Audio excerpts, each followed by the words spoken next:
Hey Carolina, hope you're doing well. I'm just going to go over some basics from this set of flashcards here, just to make sure you're staying sharp with reading notes and rhythms and stuff. We'll probably go through all three of these. The white ones are notes, the yellow ones are rhythms, and then the pink ones are like music terms and symbols. Actually, let me grab my jacket real quick. But we will start with the notes. So the treble clef lines, I think, if I remember, you use it's either every gummy bear deserves fudge or every good boy does fine. As long as it's EGBDF, you could even just remember EGBDF, honestly. Um, so let's start with this treble clef one. Oops. All right. I'll skip this one for now. Okay. So this one, for example, as I'm sure you remember, right? You're just going to use whatever phrase that you like to use for the line. So let's say it's every good boy does fine, and you just go every good boy. So this one would be B.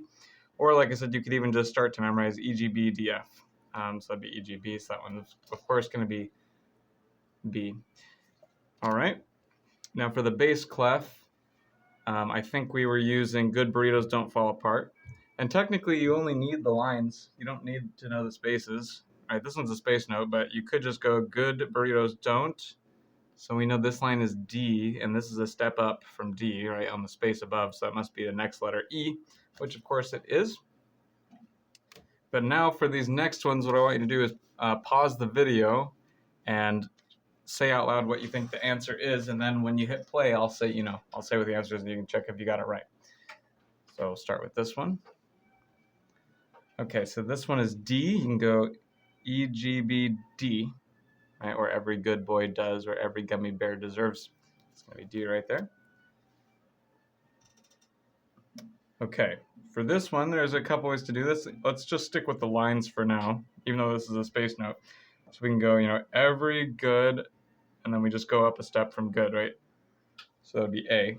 Or you might have memorized the fact that these spaces spell out the word face, which is kind of easy to remember because it rhymes with space. F-A-C-E. So either way, that one's going to be A right there. Now, of course, notice, right, on this is showing where middle C is. It's all of these that are on the treble clef are above middle C, right? People can get confused, like, well, I know it's A, but which A, right? Well, just remember middle C is right below the staff. So everything that can be on these lines or spaces will be above middle C. So there's middle C. You can see it's the A above, not the A below. Okay, so again, pause if you haven't worked out what this one is yet. Excuse me. This one is C. There's some marks on here. Again, probably easiest way is just to use face for the spaces. F-A-C. There we go. And this C is an octave above middle C right there. Okay, this one is E. So F-A-C-E. Much higher than middle C, right? You can see middle C is way down here. We go up an octave and then even more. Oops, these are the instructions. Oh, these are actually a different type of card, but we'd have to do these in person. Okay, let's try this one. So this one is F. I'm trying to give you enough time to pause the video before I spoil the answers, but you can go, every good boy deserves, or every good boy does fine, F, or every gummy bear deserves fudge.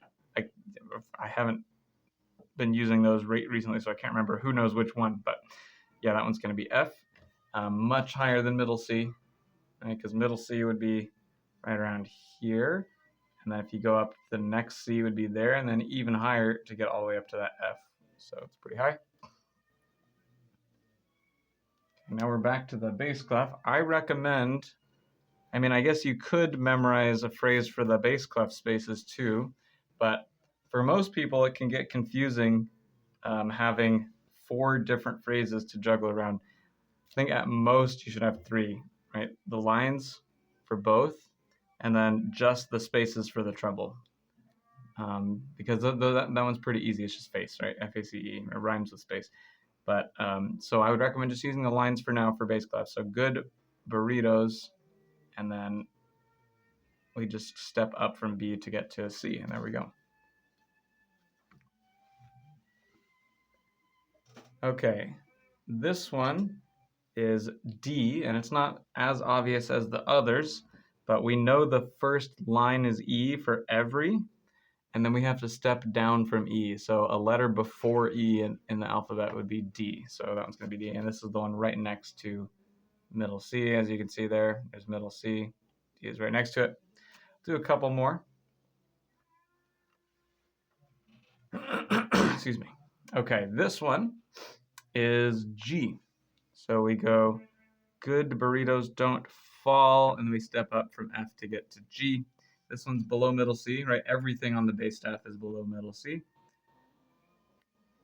Not necessarily the bass clef, but on the actual staff itself, everything is below middle C. So there's our G right there. I'll do a couple more, but then I'm going to switch to some ones with ledger lines, because we may as well learn how to read those. And you may already know how to read those, but okay. This one is D. I'm going to go good burritos don't. And that's it. That's pretty much it. It's going to be D. And again, below middle C, not above, because middle C on the bass staff, well, actually, it's right here.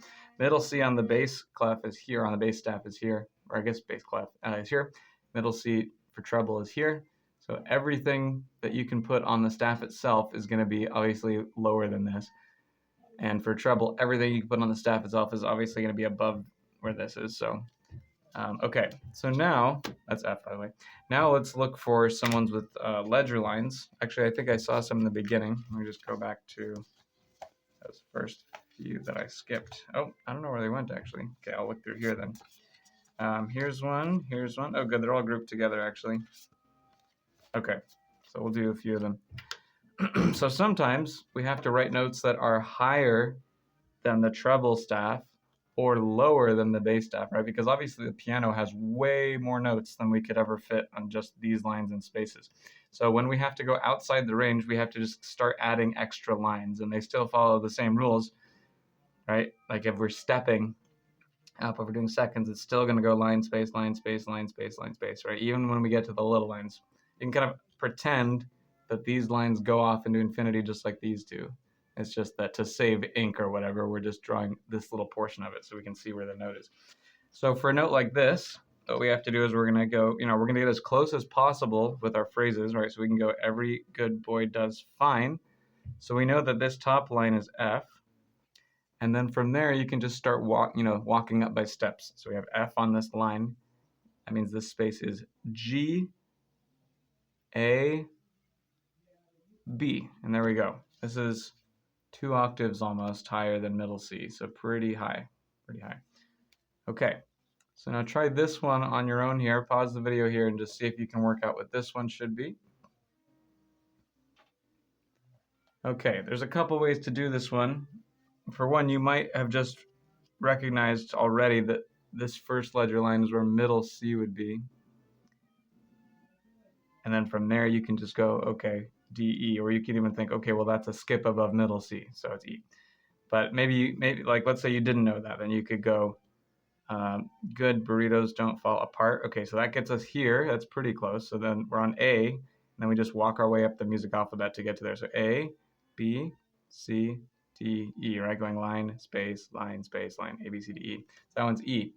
Now this one, since it's above the staff, right, which would be the lines, we're above the staff, we're not limited by range anymore.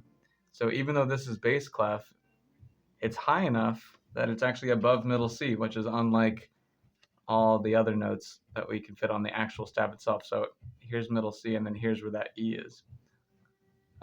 So if your left hand is going to be playing higher than middle C, it's, you're likely to see a note like that.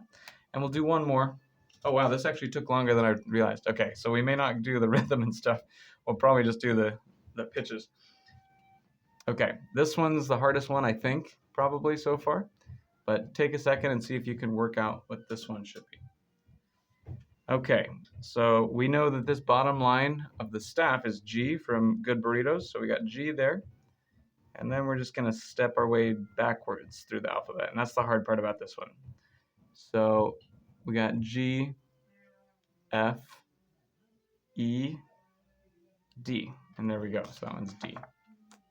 I recommend, and you can see middle C is way up here, so this one is pretty low, right? It's lower than the bass staff, and the bass staff is already low. So there we go. I recommend memorizing the music alphabet backwards, so you can say quickly G, F, E, D, C, B, A, right? All 7 letters, G, F, E, D, C, B, A, just as quickly as you can say the other way. That will definitely help you. All right, I will wrap it up there and make sure I have time to upload this. Hope you've been doing well, and hope I see you in person pretty soon. And yeah, have a great rest of your week.